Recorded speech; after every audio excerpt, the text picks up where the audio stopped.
Hello everyone, welcome to J career institute. तो देखिए, ठीक है ना। हाँ, लास्ट क्लास में हम लोगों ने स्टार्ट किया था कि केमिकल रिएक्शंस की क्या क्या कैरेक्टरिस्टिक्स हो सकती हैं, ठीक। और इससे पहले हमने पढ़ा कि एंडोथर्मिक रिएक्शंस, एक्सोथर्मिक रिएक्शंस, ठीक है, और किस तरीके से अपन लोग केमिकल इक्वेशंस को और भी मोर इफेक्टिव हम डिस्क्राइब कर सकते हैं, ठीक। तो देखिए, स्टार्टिंग से काफ़ी कुछ हम लोग पढ़ चुके हैं, है ना। काफ़ी चीज़ें हम लोग सीख चुके हैं, जिससे कि मुझे रिएक्शन का, है ना, आपको मतलब आइडिया हो चुका है कि कैसे मुझे बैलेंस करना है। और मुझे हमेशा ना एक बैलेंस्ड केमिकल इक्वेशन लिखनी चाहिए, है ना, अपने स्टेज पर, ठीक। लेकिन क्योंकि हमारे स्टेज पे क्या है ना, सभी रिएक्शंस अभी बैलेंस हो सकती हैं। उन्हें बैलेंस करने के लिए आसान ट्रिक भी है, हीट एंड ट्रायल मेथड हम लोग यूज़ करते हैं, ठीक। चलिए, तो फिर आज से हम लोग स्टार्ट करने वाले हैं टाइप्स ऑफ रिएक्शंस के बारे में, ठीक है। हम लोग डिटेल से एक एक टाइप को हम लोग देखेंगे एक एक लेक्चर में, और अच्छे से समझेंगे कि टाइप्स ऑफ रिएक्शंस में जितने भी रिएक्शंस हैं उनमें क्या क्या वैरायटी हो सकती है, ठीक है, हमारे लेवल पे, और मुझे किस तरीके से उन्हें समझना है, ठीक। बैलेंसिंग अगर मैं बात करूँ तो अगर इससे जो पहले का लेक्चर अगर आपने देखा हो, ठीक है, तो हम लोगों ने एक रिएक्शन देखी थी ना, जब लेड नाइट्रेट को अपन लोग KI के साथ मिक्स किया था तो येलो प्रेसिपिटेट मिल रहा था, है ना। वो रिएक्शन मैंने अनबैलेंस्ड लिख दी थी, ठीक है। तो हम लोगों ने बैलेंसिंग तो पढ़ ली है, तो आप लोगों ने उसे बैलेंस भी कर लिया होगा, ठीक। लेकिन ऐसे फॉर्मेलिटी के लिए, बताने के लिए उस चीज़ को थोड़ा मैं बैलेंस केमिकल इक्वेशन लिख देता हूँ, है ना, जिससे कि ये ना रहे कि आपने अनबैलेंस लिखा था, ठीक। तो हमने क्या देखा था, फिर हम आगे बढ़ते हैं, जो आज का टॉपिक है उस पर हम फिर आते हैं। पहले हम ये देख लेते हैं कि जो हमने कल देखा था ना, लेड नाइट्रेट था PbNO3 का होल ट्वाइस, ठीक, एक्वस के फॉर्म में था, बात किए थे हम लोग। जब इसको अपन लोगों ने KI के सॉल्यूशन में डिज़ोल्व किया था, तो मुझे क्या मिला था, देखिए यहाँ से Pb2+ ऐसे ब्रेक होता है, ठीक है ना, Pb2+ चार्ज होता है, NO3 का होल ट्वाइस है, तो मैं इसे लिखता हूँ 2NO3-, ठीक है ना। पिछली लेक्चर में मैंने ये 2 नहीं लिखा था, है ना, अगर आपको ध्यान हो तो। प्लस पोटेशियम आयोडाइड कैसे, K+ एंड ये I-, इस फॉर्म में ब्रेक होगा, है ना। ये कहानी हम सीख चुके हैं। अब देखिए, हमने ये भी देखा था कि प्लस वाला माइनस को लेकर पकड़ता है एंड माइनस वाला प्लस को पकड़ता है ना, बहुत पहले हम पढ़ चुके हैं ये सब चीज़ें।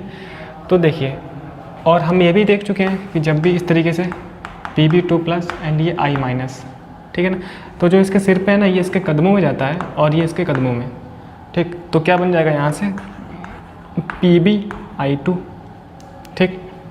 एंड हम यहाँ से देख चुके हैं 2NO3- एंड K+। तो सिंपल यहाँ पे तो प्लस प्लस है, तो ये इसके कदमों में, ये इसके कदमों में, ठीक। तो मुझे कोफिशिएंट से मतलब है ना, मेनली किससे, मैग्नीट्यूड से मतलब होता है कि 1- है 1+ है, तो ये क्या बन जाएगा 2KNO3 पोटेशियम नाइट्रेट, ठीक है। तो मैं यहाँ से लिख सकता हूँ कि भाई साहब Pbi2 lead iodide plus KNO3 potassium nitrate, ठीक। अगर मैं यहाँ से देखता हूँ ना, तो NO3 2 टाइम्स तक है, तो NO3 को मैं यहाँ 2 से मल्टीप्लाई किया तो पोटेशियम 2 टाइम हो गया, तो यहाँ 2 इसके आइटम बैलेंस हो गया, ठीक। तो यही वो बंदा था ना जो कि येलो प्रेसिपिटेट के फॉर्म में मुझे मिल रहा था, येलो PPT, एंड ये तो एक्वस के फॉर्म में सॉल्यूशन में मिक्स है, ठीक। तो ये कहानी थी। तो अब देखिए, अब ये बैलेंस केमिकल इक्वेशन है, तो 1 एटम Pb के, I2 के 2 एटम, पोटेशियम के 2 एटम, है ना, NO3 का होल ट्वाइस, तो NO3 ओवरऑल 2, ठीक। चलिए, तो मुझे इतना तो उम्मीद है कि आप लोगों ने बैलेंस तो कर ही लिया होगा, ठीक है, इतनी चीज़ें आप कर सकते हो। तो ये कहानी थी इसमें, ठीक है। चाहो तो आप कॉपी कर लो इसको, वहीं पर जहाँ पे लिखा था ना हम लोगों ने, आपको पता है ना, प्रॉपर अपन लोग नोट्स भी प्रिपेयर कर रहे हैं साथ साथ में, जो भी चीज़ें हैं वो तो समझ ही रहे, रिएक्शंस वाली चीज़ें जो हैं, और नोट डाउन भी करते चल रहे हैं ना। तो ये काफ़ी इंपॉर्टेंट है कि हमने जहाँ लिखा था ना, वहीं पे आप इसको चाहो तो ऊपर पेज पे थोड़ी सी जगह होती है ना, बची हो तो वहाँ चाहो लिख दो, नहीं तो वहीं पर आप इसको एडजस्ट कर लो, ठीक। चलिए, तो आज की जो कहानी स्टार्ट करते हैं हम लोग खूबसूरती के साथ, देखते हैं कि क्या क्या हो सकता है।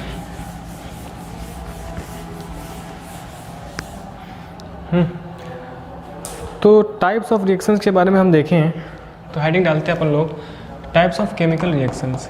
अच्छा, इससे पहले हेडिंग लिख लें, फिर हम बातें करते हैं टाइप्स ऑफ। देखिए, पूरे लेक्चर में बातें तो करते हैं हम आपसे लिखनी है बात क्या होती है, पढ़ाई से, है ना, ऐसा होता है। टाइप्स ऑफ केमिकल रिएक्शंस, अगर आप लोगों ने ध्यान से सारे लेक्चर्स देखे हों और आप गौर से सभी चीज़ें देखते हो कि क्या क्या चीज़ें होती हैं क्लास में, है ना। तो आपने ध्यान दिया होगा कि हर लेक्चर में नहीं, लगभग जितने भी लेक्चर्स हम कर चुके हैं और आज का लेक्चर मिला के, ये तीसरा बोर्ड है जो हम यूज़ कर रहे हैं। अगर आपने कभी नोटिस किया हो, है ना, 3 बोर्ड पर शूटिंग हो चुकी है, उसमें से तीसरा बोर्ड है। तो टाइप्स ऑफ केमिकल रिएक्शंस के बारे में अगर हम बात करें तो देखिए अभी क्या है ना, फर्स्ट लेक्चर में हमें थोड़ा बहुत इंट्रोडक्शन लिया था केमिस्ट्री के बारे में कि मुझे ऑर्गेनिक पढ़नी होती है, इनऑर्गेनिक एंड फिजिकल केमिस्ट्री पढ़नी होती है ना। तो स्टार्टिंग के जो चैप्टर्स आपके हैं ना, जो हाई स्कूल के लेवल पे हैं, वो इनऑर्गेनिक केमिस्ट्री वाले हैं, है ना।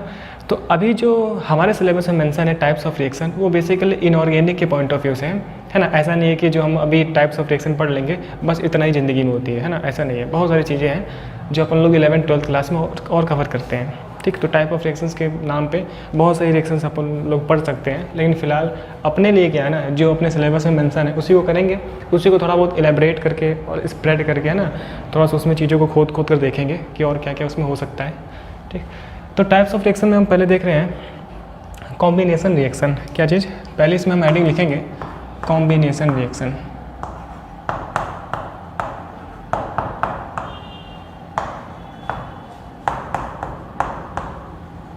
ठीक है। तो सबसे पहले आप लिख लो टाइप्स ऑफ रिएक्शन लिख लो, फिर सर कितने लेक्चर बनेंगे इसमें। तो देखिए लेक्चर्स पे आप ना जाओ, है ना, क्योंकि चीज़ों को अपन लोग समझ रहे हैं तो उसमें टाइम लगता है। हम एक एक जो भी रिएक्शन है उसको अपन लोग एक एक लेक्चर में कवर करेंगे अच्छे से, ठीक है। तो ओवरऑल यदि आपके पास 5 रिएक्शन मुझे पढ़नी है, 6-7 पढ़नी है ऐसे टाइप्स में, तो अपन लोग 6-7 लेक्चर और बनाएंगे, ठीक है। छोटे छोटे लेक्चर्स होंगे, ज़्यादा इसमें बड़े नहीं होंगे, है ना। देखिए इसमें क्या होता है ना कि आपको देखिए लिखवाना भी है, ठीक, कुछ आपसे बातें भी करनी होती है, तो लेक्चर थोड़ा सा बड़ा हो जाता है ना। लेकिन चीज़ें जब तक हम आपसे बातें नहीं करेंगे, है ना, आप फेमिलियर नहीं होगे, ठीक है, चीज़ें समझोगे नहीं, तब तक समझ में नहीं आता चीज़ें क्या हो रहा है, ठीक। इस वजह से इतनी कहानी करनी पड़ती है। तो हेडिंग लिखते हैं हम लोग कॉम्बिनेशन रिएक्शन, ठीक है ना। कॉम्बिनेशन रिएक्शन लिख लिया हेडिंग, है ना। हालांकि ये सब चीज़ें पार्ट अपन लोग फर्स्ट लेक्चर में लिख चुके हैं। देखिए अपन लोगों ने क्या क्या सिलेबस देखना है, क्या क्या कंटेंट मुझे पढ़ना होता है। कॉम्बिनेशन में क्या बात है ना, जैसा कि नाम से है कि कॉम्बिनेशन, मुझे पता है कि केमिकल रिएक्शन में 2 बंदे होते हैं, एक तो रिएक्टेंट वाला पार्ट होता है, ठीक है, और एक क्या होता है प्रोडक्ट वाला पार्ट, ठीक। अब देखिए रिएक्टेंट में क्या हो सकता है, बहुत सारी चीज़ें हो सकती हैं कि 2 रिएक्टेंट हो। अब इसके पॉइंट ऑफ व्यू से मैं बात कर रहा हूँ, 2 रिएक्टेंट आपस में कंबाइन होकर एक सिंपल बंदा बन जाए, है ना। तो ऐसी रिएक्शन में क्या बोलूँगा, कॉम्बिनेशन रिएक्शन, ठीक है। अब देखिए 3, 4, 5 बंदे हो सकते हैं जो कि रिएक्टेंट का पार्ट होंगे, ये कंबाइन होंगे और जुड़कर एक अकेला बंदा बनेगा, एक ही मिलेगा मुझे सिंगल प्रोडक्ट, ठीक। तो मैं इसे क्या बोलने वाला हूँ, कॉम्बिनेशन रिएक्शन, जैसा कि नाम से भी कंबाइन हो रहा है यहाँ पर चीज़ें, ठीक। अच्छा, कॉम्बिनेशन कितने कितने तरीके से हो सकता है। मुझे पता है कि मेरे पास एलिमेंट होते हैं, कंपाउंड्स होते हैं, ठीक। तो सबसे पहली कहानी ये है कि भाई साहब अगर एलिमेंट का कॉम्बिनेशन हो जाए, फिर एक सिंगल प्रोडक्ट मिले, तो जो रिएक्शन मिली उसे मैं क्या बोल रहा हूँ, कॉम्बिनेशन रिएक्शन, ठीक है। तो पहली कहानी क्या, जब सिंगल एलिमेंट, ओनली एलिमेंट के कॉम्बिनेशन से ना जो प्रोडक्ट बन रहा है, ठीक। दूसरी कहानी क्या हो सकती है कि भाई साहब 2 कंपाउंड हो, कंपाउंड आपस में कंबाइन करके एक सिंगल बनाए प्रोडक्ट, तो ये हो सकता है कॉम्बिनेशन रिएक्शन, ठीक है।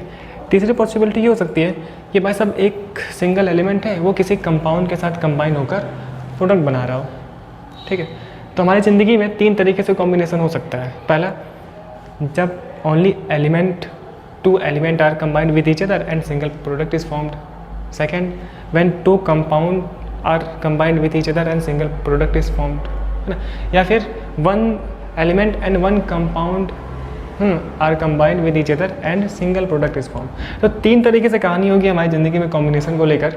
तो अपन लोग एक एक करके अभी चीज़ों को समझेंगे, और जैसे कि मैं बोलता रहता हूँ ना लेक्चर में, ये चीज़ आप आगे पढ़ोगे, हम आगे पढ़ेंगे। तो जो मैंने पीछे जितना कुछ लेक्चर्स में छोड़ रखा है कि इस सेक्शन के रिगार्डिंग हम थोड़ा बहुत पढ़ेंगे, जो आगे पढ़ेंगे, है ना। तो अपन लोग आज थोड़ी सी बातें करने वाले हैं उसके बारे में, है ना, पिछली बातें जो वहाँ पर छोड़ दी गई थी, है ना। अब देखिए जो भी चीज़ हम बोलते हैं ना कि इसको हम आगे पढ़ेंगे, तो उसको हम पढ़ेंगे आगे। अगर अपने सिलेबस का हो तो पढ़ेंगे, ठीक है। तो उसके पीछे आप लोग वरी ना करें कि आपने बोल दिया तो पढ़ाया नहीं, ठीक है, ऐसा कुछ नहीं होने वाला है। तो कॉम्बिनेशन की बात कर रहे थे हम लोग। अभी हम देखते हैं ना, when 2 element are combined with each other and single product is formed, है ना। अगर 2 एलिमेंट कंबाइंड हो रहे हैं, हमारी ज़िंदगी में 2 ही है ना, तभी मैं 2 बोल रहा हूँ बार बार, है ना। ऐसा नहीं है 3-4 भी हो सकता है, लेकिन अभी आपके लिए क्या 2 है, उतना ही हम जाने तो बहुत है, ठीक है ना। तो इसमें क्या है ना, एग्जाम्पल काफ़ी इंपॉर्टेंट है कि मेरे को एग्जाम्पल पता होना चाहिए सबके रिगार्डिंग क्या क्या होता है। तो अपन लोगों ने देखा था कि जब मैग्नीशियम की रिबन थी ना, इसको हमने बर्न किया था एयर के साथ, तो मेरे पास मैग्नीशियम ऑक्साइड मिला था, ठीक है ना, सॉलिड के फॉर्म में, जो कि वाइट पाउडर मेरे लिए था, ठीक। तो ये जो रिएक्शन हुई देखिए, 2 एलिमेंट, बेसिकली एलिमेंट ही है, कोई कंपाउंड तो है नहीं, एक बंदा Mg का, यहाँ पे 2 बंदे, 2 एटम किसका है, O2 का है ना। तो ये कंबाइंड होकर क्या बन रहा है, एक सिंगल प्रोडक्ट, है ना। तो इसे मैं क्या बोल रहा हूँ, कॉम्बिनेशन रिएक्शन, ठीक। अब मैं देखिए एक बैलेंस केमिकल रिएक्शन लिखने में ज़्यादा इंटरेस्टेड हूँ। तो 2 एटम ऑक्सीजन के हैं, यहाँ तो भाई साहब सिंगल है, तो यहाँ 2 से मल्टीप्लाई, ठीक है। अब 2 मैग्नीशियम, तो 2 यहाँ मल्टीप्लाई, ठीक है। तो अब ये क्या हो गया, एक बैलेंस्ड केमिकल इक्वेशन, ठीक है। Law of conservation of mass को रखते हुए अपन लोगों ने बात की थी, तो हमें हमेशा एक बैलेंस केमिकल इक्वेशन लिखनी चाहिए, ठीक। तो ये हो गया। और देखते हैं हम लोग, है ना, जैसे कि H2 गैस, क्या लिख रहे हैं, H2। अगर मैं हाइड्रोजन गैस को O2 गैस के साथ बर्न करूँ, है ना, H2G O2G, तो मेरे पास वाटर बनता है in the form of liquid, ठीक। फिर से मुझे देखिए 2 एटम O2 सिंगल है, तो 2 से मल्टीप्लाई, तब हाइड्रोजन कितने हो गए, 2 2 जा 4, तो यहाँ 2 से मल्टीप्लाई, ठीक है। तो ये क्या हो गया, एक बैलेंस्ड केमिकल इक्वेशन हो गया, 2 2 जा 4 हाइड्रोजन, 4 हाइड्रोजन, 2 ऑक्सीजन के एटम, 2 ऑक्सीजन के एटम, ठीक है। तो यहाँ भी देखिए हम लोग 2 एलिमेंट कंबाइन हुए, सिंगल प्रोडक्ट बन गया, ठीक। और एग्जाम्पल हो सकते हैं क्या, हाँ, जैसे कि carbon in the form of solid, ये कोल है मेरे पास। बेसिकली कार्बन अलग अलग स्टेट में मिलता है, हम लोग को ग्रेफाइट के फॉर्म में मिलता है ना, कोल के फॉर्म में, कोयले के फॉर्म में, है ना, अलग अलग फॉर्म इसके होते हैं। तो कार्बन कोल के फॉर्म में, मतलब कार्बन के फॉर्म में है ना, ब्लैक के फॉर्म में, कोयले के फॉर्म में। इसको जब हम लोग बर्न करते हैं ना O2 गैस के साथ, then CO2 carbon dioxide gas मुझे मिलती है। क्या मिलती है, कार्बन डाइऑक्साइड गैस। ये भी हम लोग पढ़ चुके हैं, एक एक्सोथर्मिक रिएक्शन है, यहाँ से हीट इवॉल्व होती है, पढ़ा था ना मैंने, ठीक। तो ये एक बैलेंस केमिकल इक्वेशन है अपने आप में, ठीक है ना। चलिए, अच्छा, ये तो हम देख ही रहे हैं, इसके साथ साथ कुछ पॉइंट्स हम और सीखते चलेंगे। क्या पॉइंट, हम लोग ने बात की थी ना फेज़ के बारे में, किसके बारे में, फेज़ के बारे में। जब भी हम लोग फेज़ के बारे में देखते हैं ना, तो एक चीज़ मन में आता है कि देखिए इस सॉलिड है, ये गैस के फॉर्म में क्या बना, सॉलिड है। यहाँ पर देखिए सभी बंदे के फेज़ डिफरेंट है। अगर सभी बंदों के फेज़ डिफरेंट हो, तो मैं इस रिएक्शन को बोलता हूँ हेट्रोजीनियस रिएक्शन। क्या चीज़, हेट्रोजीनियस रिएक्शन, ठीक है ना। अगर सभी के फेस सेम हो ना, कोई बंदा अभी तक आया, अभी तक नहीं आया, तो ये सभी क्या हो गए, heterogeneous reaction. Basically these are heterogeneous reaction. ये भी एक हेट्रोजीनियस है, ये भी एक क्या है, हेट्रोजीनियस है। क्योंकि देखिए सल्फर सॉलिड के फॉर्म में, ये गैस के फॉर्म में, ये गैस के फॉर्म में, है ना, फेज डिफरेंट है। अगर रिएक्शन में सभी बंदों के फेस सेम होते हैं, तो मैं उसे बोलता हूँ एक होमोजीनियस रिएक्शन, ठीक। ये भी एक इम्पॉर्टेंट बात है, ठीक। एक एग्जांपल हम और देखते हैं, जैसे अगर मैं हाइड्रोजन गैस को क्लोरीन गैस के साथ कंबाइन कर लूँ, तो मेरे पास हाइड्रोजन क्लोराइड मिलता है in the form of gas, ठीक है ना। ये काफ़ी इंपॉर्टेंट है, क्योंकि अभी तक देखिए HCl तो हाइड्रोक्लोरिक एसिड होता है, लिक्विड के फॉर्म में भी होता है, लेकिन HCl गैस के फॉर्म में भी हो सकता है, ठीक है। तो अपन लोग क्या लिख रहे हैं, हाइड्रोजन क्लोराइड,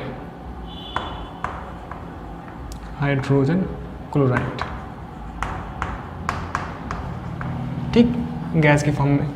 अब दिख रहा है मुझे ना 2 2, तो यहाँ 2 से मल्टीप्लाई, ठीक। अच्छा, इस रिएक्शन में मैंने देखा ना कि भाई साहब तीनों सेम फेज में थे, गैस गैस गैस, तो मैं इसे बोल सकता हूँ, है ना।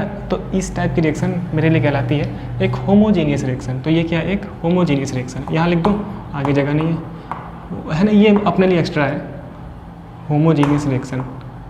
हालांकि है ना, ये रिएक्शन है ना अपने सिलेबस में मिलेगा नहीं, लेकिन मैं इस सेक्शन को बोलता हूँ क्या जी, होमोजीनियस रिएक्शन, क्योंकि सबके फेस क्या सेम है, ठीक।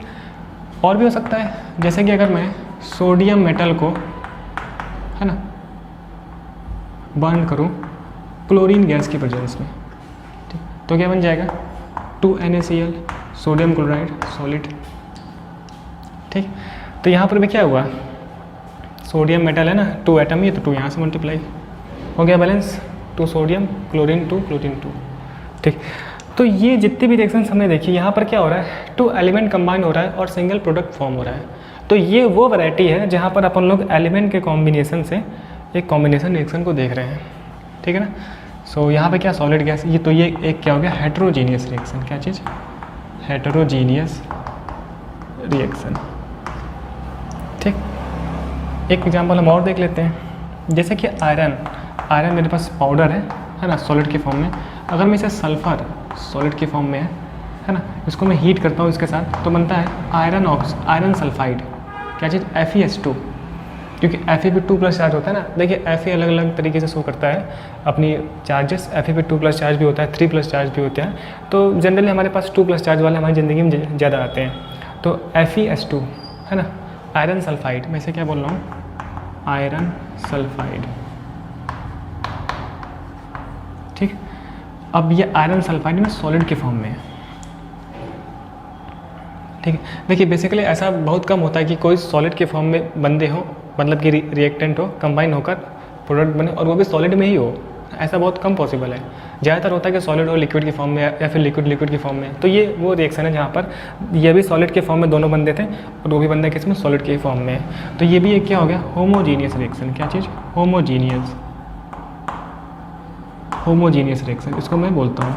ठीक है ना, तो ये कहानी है। तो अभी तक जितने भी एग्जाम्पल्स हमने देखे ना, वहाँ पर मैंने क्या देखा है ना, 2 element are combined with each other and single product is formed. समझ गए। अब देखिए ईच एंड एवरी रिएक्शन है ना आर बैलेंस्ड केमिकल इक्वेशन, अगर आप देख लो सब जगह चेक कर सकते हो, सभी बंदे क्या बैलेंस है। ठीक है, कोई भी ऐसा नहीं है कि जो बैलेंस ना हो, मैं चेक कर लूँ एक बार। ठीक है, तो ये चीज़ हो गई। अब यहाँ देखिए FeS2 सल्फर 2 है ना, 2 यहाँ मल्टीप्लाई Fe का 1 एटम। ठीक, ये हो गया। तो सर कैसे लिखूँ मैं, पहले आप लिखो कॉम्बिनेशन रिएक्शन, इतना लिख लिया। तो आपको पता ना इतने लिखने के बाद अपन लोग एक कहानी लिखते हैं है ना, तो कहानी अपन लोग के फ़ोन में होती है। चलिए, कई बच्चे तो आइडिया लगा लिए होंगे ये फ़ोन कौन सा है ना, कई बच्चों का दिमाग फ़ोन पे ही होता है। तो हम लोग लिखना स्टार्ट करते हैं। सो लिखिएगा, कहाँ पर लिखेंगे, कॉपी पे लिखेंगे, कॉम्बिनेशन रिएक्शन के अंदर लिखिएगा हेडिंग डाल के, those reactions in which 2 or more substances, those reactions in which 2 or more substances combine to form a single substance. फिर से बोलो, those reactions in which 2 or more substances, those reactions in which 2 or more substances है ना combine to form a single substance, combine to form a single substance are called combination reactions, are called combination reactions, are called combination reactions. ठीक है, next point लिखिएगा इसी में, in a combination reaction, in a combination reaction है ना, next point, next arrow, in a combination reaction 2 or more elements can combine, 2 or more elements can combine to form a compound. In a combination reaction 2 or more elements can combine to form a compound, to form a compound. ठीक है, next आगे लिखिएगा वहीं पर, 2 or more compound can combine to form a new compound, 2 or more compound can combine to form a new compound. ठीक है, next आगे लिखिएगा, और an element and compound can combine to form a new compound. क्या बोला है ना, लिखिएगा, और एन एलिमेंट एंड कंपाउंड, और an element and compound can combine to form, can combine to form a new compound, can combine to form a new compound. ठीक है, ये कहानी हो गई। ठीक, तो इतना लिख लिया। चलिए, तो मैंने जितनी बातें की उसी को अपन लोग लिखे हैं कि 2 एलिमेंट्स का कॉम्बिनेशन हो सकता है, कंपाउंड का कॉम्बिनेशन हो सकता है, एंड कंपाउंड एंड एलिमेंट का भी कॉम्बिनेशन हो सकता है। तो हम लोग ने पहले ही क्या बातें की, व्हेन एलिमेंट आर कंबाइंड है ना।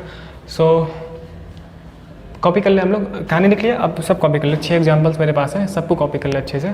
तो वीडियो को पॉज करें हमेशा की तरह, पॉज करके कॉपी करें, फिर हम आगे बढ़ते हैं है ना।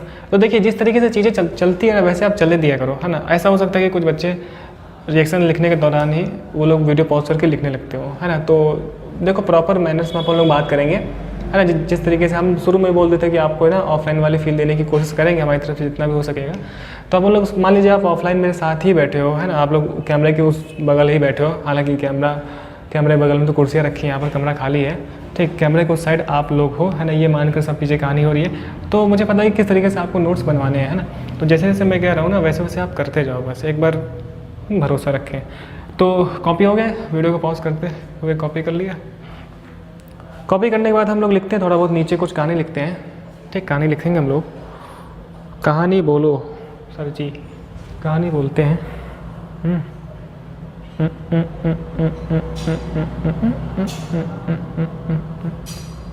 हाँ मेरे पास कुछ मेरे को डाउट हो रहा था, वही मैं चेक कर रहा था, है ना। ये जो आयरन सल्फाइड बना है ना, यहाँ पर FeS2 नहीं होगा, ठीक। ये थोड़ा सा क्योंकि सल्फ़र पे 2 वैलेंसी होती है, ठीक, इस वजह से। अब ये सही है, FeS के साथ FeS आयरन सल्फाइड, ठीक है। ये मेरे को थोड़ा डाउट हो रहा था जो मैंने चेक कर लिया, ठीक है। चलिए तो इतनी लिखने के बाद नीचे लिखते हैं हम लोग, in all the above examples, in all the above examples, in all the above examples 2 elements combine to form a single compound, 2 elements combine to form a single compound, 2 elements combine to form a single compound. In some combination reactions, in some combination reactions however, in some combination reactions however 2 or more compounds combine together to form a new compound, है ना। In some combination reactions however 2 or more compounds combine together, 2 or more compounds combine together to form a new compound, to form a new compound, ठीक है।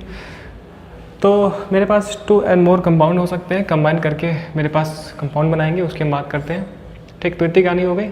चलिए अच्छा, कई लोग इसमें वो भी होगा ना कि क्या मैं इसको बैलेंसिंग में वैसे भी कर सकता था, है ना। अगर मैं इसे हाफ से मल्टीप्लाई करूँगा तो वो हाफ वाली कहानी हो जाएगी जो हम लोग पढ़ चुके हैं, ठीक। नेक्स्ट इसी में हम लोग बात करते हैं कि कंपाउंड के कॉम्बिनेशन कैसे होगा, ये भी हम लोग बात पढ़ चुके हैं। अब जो एग्जाम्पल है ना वो 2 कंपाउंड के रिगार्डिंग हो रहा है। देखिए कैल्शियम ऑक्साइड हमने देखा था, कैल्शियम ऑक्साइड, है ना, सॉलिड के फॉर्म में होता है। ये जब ये वाटर लिक्विड के साथ कंबाइन होता है रिएक्शन करके, ये बनाता है CaOH का होल ट्वाइस, ठीक है, कैल्शियम हाइड्रोक्साइड। अब देखिए इस रिएक्शन के बारे में हम लोग आज कुछ और डिटेल बात करने वाले हैं। ये क्या है, कैल्शियम ऑक्साइड, कैल्शियम ऑक्साइड, ये शायद विजिबल नहीं होगा इतना, ठीक। इसके और भी नाम है, इसके कई सारे नाम है। इस बंदे को ना अपने दिल में बैठाओ आप लोग, इसके कई सारे नाम है इस वजह से। या फिर सिंपल इसको मैं लाइम बोलता हूँ, या फिर मैं इसको क्या बोलता हूँ, क्विक लाइम, क्विक लाइम, ठीक है। तो किसी भी नाम से यूज़ हो सकता है। तो ये मेरे लिए क्या है, वाटर है, ठीक है। ये क्या है, कैल्शियम हाइड्रोक्साइड, कैल्शियम हाइड्रोक्साइड, ठीक। अब देखिए इस बंदे के भी कई सारे नाम हैं, इसको भी अपन लोगों को दिल में बैठाना बहुत ज़रूरी है। ये यहाँ पर सॉलिड के फॉर्म में होता है, ठीक है ना। या फिर क्या है, इसका नाम है लाइम वाटर, क्या चीज़, लाइम वाटर। या फिर इसका एक और क्या नाम है ना, बताओ आप। हाँ स्लेक्ड लाइम, सही बोल लो, स्लेक्ड लाइम, ठीक है ना। तो अब देखिए होता क्या है ना, एक्चुअल में जो ये कैल्शियम ऑक्साइड है ना, ये वाइट पाउडर होता है, ठीक है ना। इस वाइट पाउडर को अपन लोग लाते हैं, बाल्टी में रख देते हैं, ठीक है। फिर इसमें अपन लोग पानी ऐड करते हैं, वाटर को ऐड करते हैं, तो ये कैल्शियम ऑक्साइड वाटर के साथ तुरंत रिएक्शन करके, विग्रेसली रिएक्शन करके कैल्शियम हाइड्रोक्साइड बनाता है, CaOH का होल ट्वाइस, ठीक है। अब मेरे पास क्या बन गया, CaOH का होल ट्वाइस, मतलब कैल्शियम हाइड्रोक्साइड का एक सॉल्यूशन बन गया है, ठीक है। मान लीजिए वाटर का अमाउंट कम है, तो वाटर का जब अमाउंट कम होगा तो CaOH का होल ट्वाइस, मतलब कि लाइम वाटर या फिर स्लेक्ड लाइम किस फॉर्म में, सॉलिड के फॉर्म में, है ना। हल्का हल्का जैसे आटा नहीं होता, आटा अपन लोग गूंथते हैं, है ना, हल्का हल्का पानी ऐड करते रहते हैं, गूंथते रहते हैं, सॉलिड के फॉर्म में तो होता है वो, ठीक है, कुछ ऐसा। लेकिन उसी आटे में अपन लोग पानी बढ़ा दे, पानी डालते रहे तो क्या हो जाएगा, वो एक्वस के फॉर्म में हो जाएगा, है ना। तो मुझे बताया कि अगर वाटर का अमाउंट ज़्यादा होता है तो मैं क्या बोलता हूँ, उसे एक्वस फॉर्म में बोलता हूँ, ठीक। तो कुछ वैसे ही कहानी है।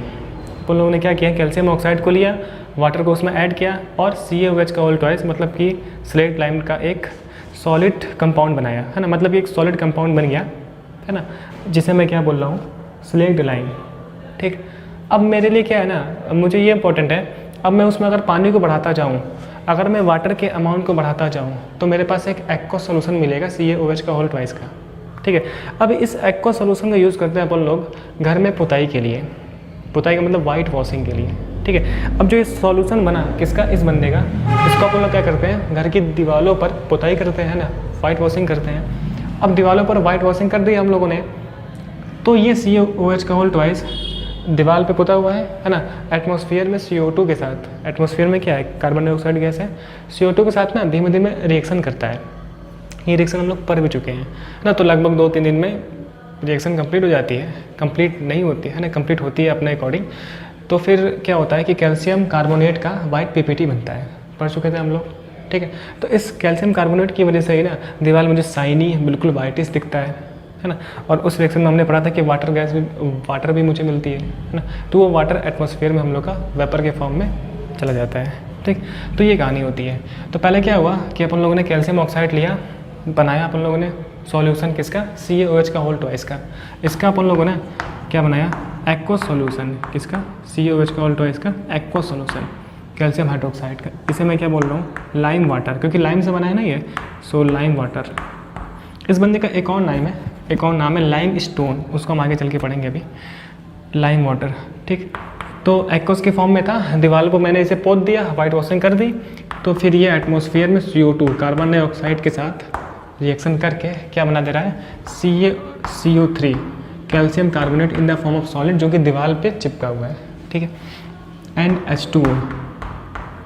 H2O वाटर तो लिक्विड की फॉर्म में, जो कि अपना एटमॉस्फेयर में निकल गया, ठीक।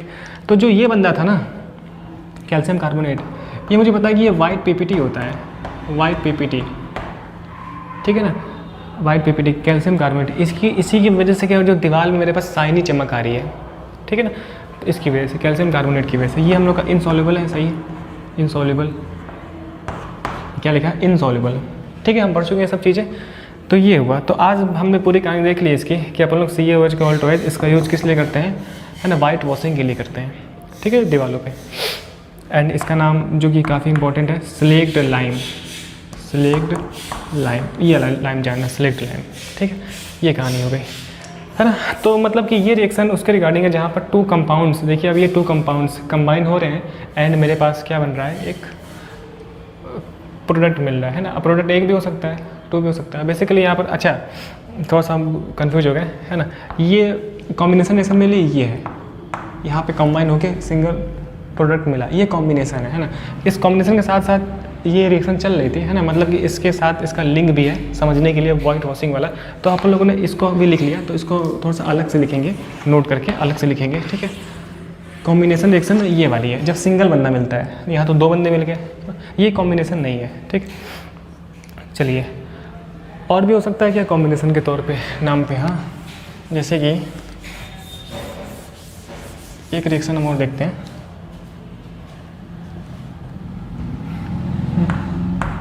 जैसे अमोनिया, NH3, अमोनिया गैस होती है, ठीक है।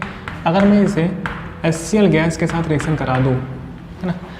अब देखिए इसके बाद जो नेक्स्ट चैप्टर आपका है ना, एसिड बेस एंड सॉल्ट, हम वहाँ जाके पढ़ते हैं कि जो अमोनिया है ना, अमोनिया एक वीक बेस होता है ना, बेसिकली ऑर्गेनिक वाले में आता है। अमोनिया एक वीक बेस है, जितने भी अमोनिया होते हैं या फिर इनके खानदान वाले होते हैं उन्हें मैं क्या बोलता हूँ, वीक बेस। और HCl हाइड्रोक्लोरिक, है ना, हाइड्रोजन क्लोराइड। HCl एक स्ट्रॉन्ग एसिड होता है ना, स्ट्रॉन्ग एसिड होता है, अभी तो गैस के फॉर्म में है। तो बेसिकली ये एक एसिड बेस रिएक्शन है जो अपन लोग आगे चल के पढ़ेंगे, है ना। नेक्स्ट चैप्टर वही है ना, एसिड बेस सॉल्ट करके। तो अमोनिया एसिड के साथ रिएक्शन करके NH4Cl सॉलिड के फॉर्म में अमोनियम क्लोराइड बनाता है। ये क्या है, अमोनिया है ना, ये क्या, हाइड्रोजन क्लोराइड, हाइड्रोजन क्लोराइड, ठीक है। ये क्या हो गया, ammonium chloride, ammonium chloride, solid के फॉर्म में, ये क्या मैंने लिख दिया एज सॉलिड। ठीक, तो इस रिएक्शन में भी क्या हुआ था, दो कंपाउंड क्या हुए, ऐड हुए और क्या बन गया, एक नया कंपाउंड। तो this reaction is basically combination reaction. ठीक है ना, तो ये उसके रिगार्डिंग हुआ जब टू कंपाउंड कंबाइन होते हैं। ठीक है, एक हम देखते हैं जब एलिमेंट एंड कंपाउंड कंबाइन हो तब क्या होती है कहानी। एलिमेंट का मतलब ये है जैसे कि carbon monoxide CO, carbon monoxide gas है, जब ये O2 के साथ है ना बर्न होता है तो मेरे पास रिएक्शन होती है, बनता है CO2, कार्बन डाइऑक्साइड गैस। ठीक है ना, बैलेंस करने के लिए अपन लोग 2 से मल्टीप्लाई यहाँ पर, सॉरी बैलेंस है क्या ये, नहीं 3 यहाँ पे ना, 2 और 3, तो इसको अगर मैं 2 से कर देता हूँ 2 2 4 हो जाएगा ये, एंड 2 से यहाँ कर दूँ।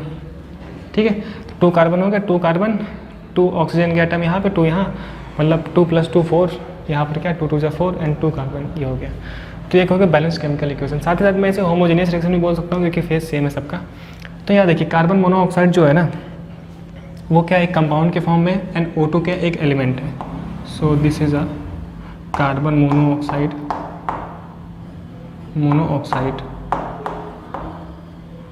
ठीक है, थोड़ा सा स्पेस देते हैं इसमें।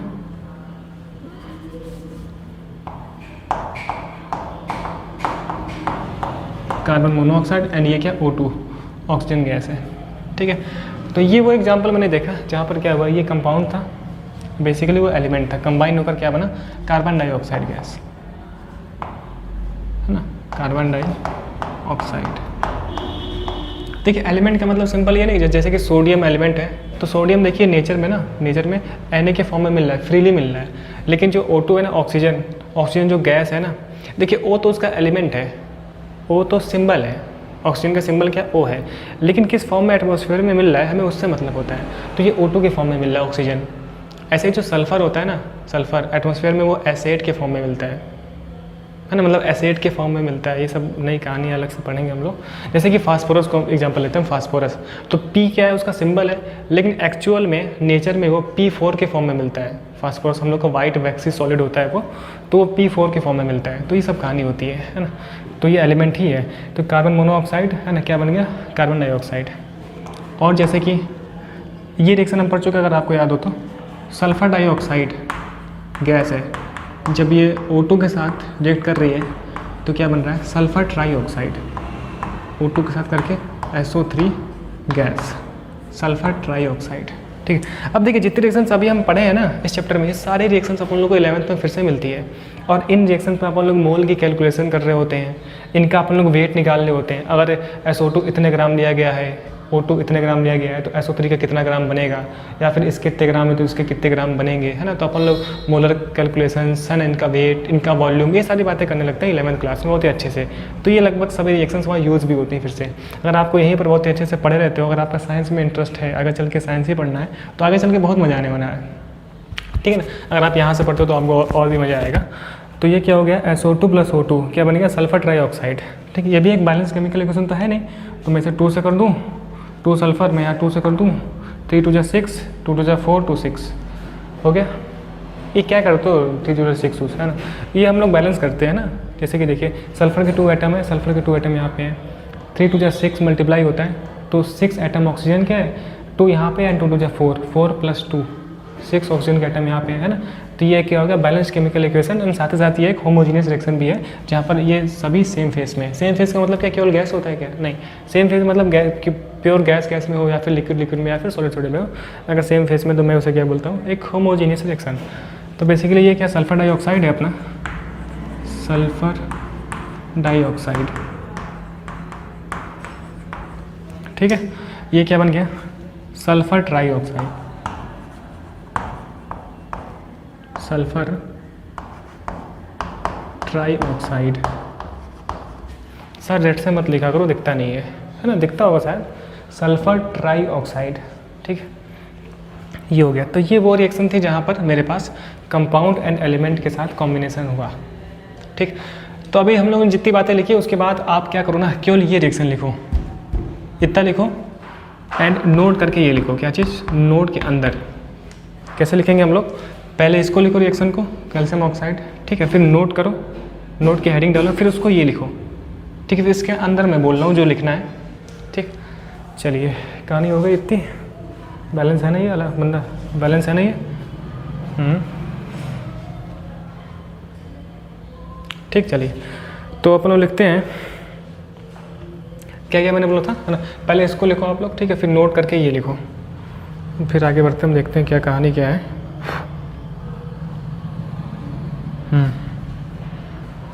लिखते हैं हम लोग, नोट में लिखना है, ठीक है। ये नोट में रिएक्शन चाहो तो लिख लो आप, रिएक्शन लिख लो, ठीक। रिएक्शन को पहले लिखना है कि हाँ रिएक्शन लिखना है, पहले रिएक्शन को लिख लो आप, फिर अपन लोग लिखते हैं। लिख ले रिएक्शन, वीडियो पॉज करो, लिखो, ठीक। इसके अंदर लिखते हैं हम लोग, देखिएगा, the substance which we use for white washing, the substance NCERT में गिवन है ये चीज़। The substance which we use for white washing, पहला एरो लगा के लिखेंगे, the substance which we used for white washing, है ना। Our house is lime, white washing our house is lime, और ब्रैकेट में क्विक लाइम, है ना। तो the substance which we use for white washing in our house is lime, bracket में quick lime, है ना, इसकी बात कर रहे हैं हम लोग, ब्रैकेट में क्विक लाइम, ठीक है। Which is calcium oxide, CaO, which is calcium oxide, है ना, उसके आगे लिखना है विच इज़ कैल्शियम ऑक्साइड, ठीक है। नेक्स्ट पॉइंट लिखिएगा, है ना, we put calcium oxide in drum, we put calcium oxide in drum, ठीक है, and add water to it slowly, we put calcium oxide in drum and water it to it slowly, and water to it slowly, ठीक है। Calcium oxide react with water vigorously, है ना, उसी के आगे calcium oxide react with water, calcium oxide reacts with water vigorously to form a white solid, called calcium hydroxide, ठीक है। So हमने लिखा to form a white solid called calcium hydroxide, bracket में और स्लेक्ड लाइम, ब्रैकेट में और slaked lime, ठीक है। चलिए, मतलब इसके बारे में बात कर रहे हैं वो। नेक्स्ट पॉइंट लिखेंगे हम लोग, ठीक। तो पहला पॉइंट लिखा, ये सेकंड पॉइंट था। अब नेक्स्ट पॉइंट, है ना, हम लोग देखिए एक ही बारे में पूरा पैराग्राफ नहीं लिखना है, 10-15 लाइन की, है ना। तो पहली लाइन मैंने बोली, दूसरी बोली, अब मैं थर्ड लाइन बोल रहा हूँ, ठीक है। उसके अकॉर्डिंग आप लिखोगे तो मज़ा आएगा, ठीक है। तो नेक्स्ट पॉइंट लिखते हैं हम लोग, सिलेक्ट लाइम हो गया, है ना। नेक्स्ट पॉइंट लिखेगा, विद एवोल्यूशन ऑफ हीट, चाहो तो उसी के आगे लिख लो, है ना, विद एवोल्यूशन ऑफ हीट, है ना, और slaked lime with evolution of heat, ठीक है। तो मुझे पता है कि ये एक एक्सोथर्मिक रिएक्शन भी होती है जहाँ पर मेरे पास हीट इवॉल्व हो रही है, प्लस हीट लिखा था पहले हम लोगों ने, ठीक है। सेकेंड लाइन में, सेकेंड पॉइंट में जो हमने बोला था विथ एवोल्यूशन ऑफ हीट, ठीक है। अब नेक्स्ट थर्ड पॉइंट लिखते हैं हम लोग, ठीक है।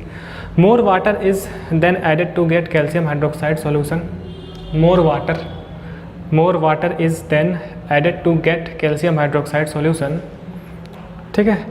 More water is then added to get calcium hydroxide solution, this calcium hydroxide solution is then applied to the, this calcium hydroxide solution is then applied to the walls of house with a brush, ठीक है। this calcium hydroxide solution is then applied to the walls of the house, है ना, with a brush, walls of the house with a brush, ठीक है। सो थोड़ा सा भी हमें और लिखना है, तब तक थोड़ा सा पानी वानी हो जाए।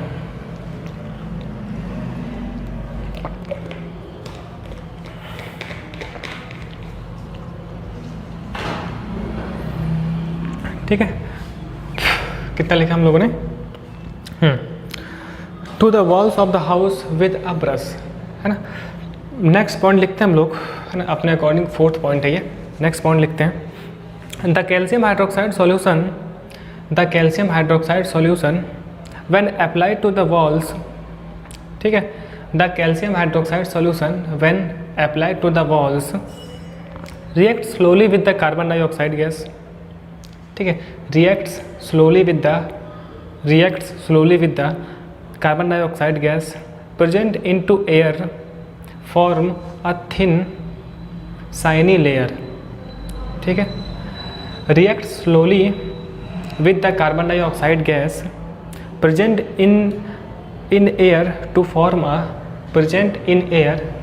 a है ना thin shiny layer of calcium carbonate, है ना thin shiny, है ना shining SHING है ना shining layer of a calcium carbonate, thin shining layer of a calcium carbonate on the walls of the house, ठीक. सो दिस इज द कहानी जो हमने सुनी. On the halls of the house, क्या बोला, on the walls of the house, ठीक है ना. ठीक है, नेक्स्ट पॉइंट लिख लीजिएगा. Since this process give a white shiny appearance to the walls, है ना. नेक्स्ट पॉइंट उसी में, since this process give us white, since this process give a white shiny appearance to the walls of the house, shiny appearance to the walls of the house, ठीक है. It is called white washing, ठीक है. It is called white washing, ठीक है. तो जो पूरी इतनी कहानी हुई ना, कैल्शियम ऑक्साइड लेके मैंने आया, उसमें मैंने वाटर को ऐड किया, है ना, CaOH का ऑल्टवाइज का अपन लोगों ने एक एक्वा सोल्यूशन बनाया, दीवार पर ले जाके उसको पोता है ना. तो this process is known as white washing, ठीक. समझ चुके हैं अपन लोग, ठीक है. It is called white washing, समझे, वाइट वॉशिंग. नेक्स्ट पॉइंट लिखिएगा इसी में. The calcium carbonate is actually formed, the calcium carbonate is actually formed, the calcium carbonate is actually formed after 2 to 3 days, है ना, after TWO 2 to 3 days of white washing, 2 to 3 days of white washing, and gives a shiny finish to the walls, and gives a shiny finish to the walls, and gives the shiny finish to the walls, ठीक. तो इतनी कहानी हम लोगों ने समझी क्या कहानी है ना, ठीक है ना, समझे. तो अब क्या करें सर, इतना लिख लिया. तो ये पूरी कहानी ना इस नोट के अंदर चल रही थी, ठीक. अब थर्ड पॉइंट लिखिएगा आप लोग, थर्ड रिएक्शन ये लिखिए, ये रिएक्शन लिख लिया, थर्ड रिएक्शन, ठीक है. इस रिएक्शन को लिखने के बाद लिखते हैं हम लोग, ठीक. सो ये रिएक्शन लिख ली. अब लिखते हैं इसके नीचे. We will now give the some example of, रुक जाइए.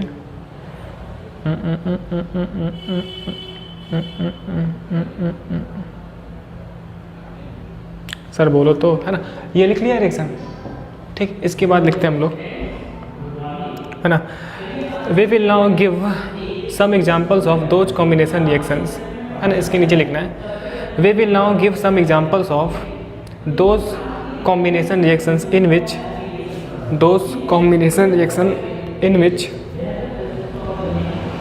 a compound react with an element to form a new compound. Compound react with an element, ठीक, to form a new compound, ठीक है. सो ये कहानी, तो आप लोग ये लिख लो reaction, carbon monoxide react with, है ना. इसमें जो कहानी आप लोग नहीं लिखते हैं, ठीक है, रिएक्शन लिखते हैं बस. ये 2 रिएक्शन लिख लो आप, ठीक है ना. तो ये कहानी अपन लोगों ने समझी,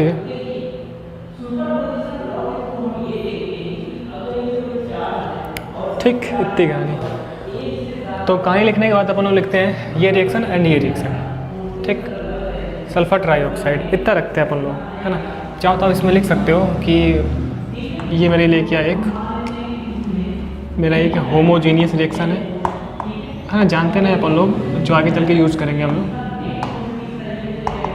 होमोजीनियस रिएक्शन, हम बोथ, ये भी एंड ये भी.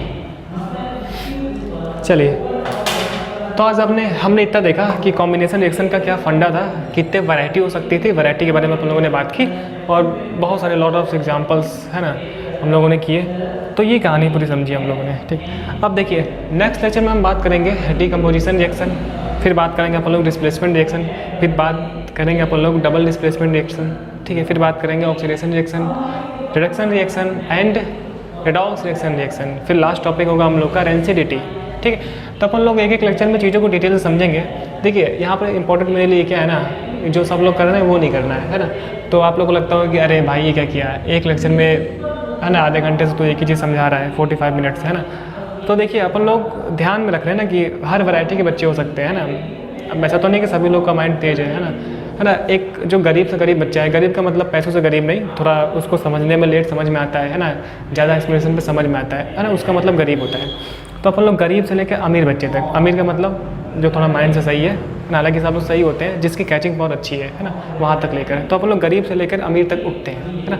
जैसे कि मार्केट में आपको कोई भी क्वेश्चन आए, मार्केट का मतलब एग्जाम है ना, तो आप लोग क्वेश्चन को सॉल्व कर लो। अभी तो अपन लोग क्वेश्चंस भी करेंगे ना, अभी बैलेंसिंग के ऊपर काम करेंगे और जो यहाँ पे क्वेश्चंस किस तरीके से बनते हैं, क्या क्या एनसीईआरटी में गिवन है, सारी बातें रखेंगे, ठीक। तो अभी के लिए अपन लोग इतना रखते हैं, ठीक है। नेक्स्ट बातें करते हैं अपन लोग, है ना, डिकम्पोजिशन जो अपन लोगों ने बातें की, फिर अपन लोग चैप्टर को खत्म करेंगे, ठीक। तब तक के लिए बहुत बहुत थैंक यू, मिलते हैं नेक्स्ट लेक्चर में, बाय बाय।